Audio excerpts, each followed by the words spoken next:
Hello guys, ఈరోజు spiciest dosa వేస్తున్నాను బ్రేక్ఫాస్ట్లోకి. So dosa పిండి అయితే ఇలా మంచిగా రెడీ చేసి పెట్టేసుకున్నాను ఫస్ట్.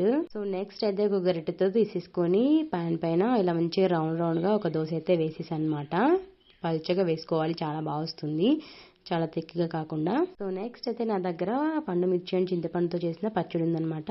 సో దాన్ని అయితే ఇలా దోశ పైన కొద్దిగా పెట్టేసుకోవాలి, చాలా బాగుంటుంది టేస్ట్ స్పైసీగా.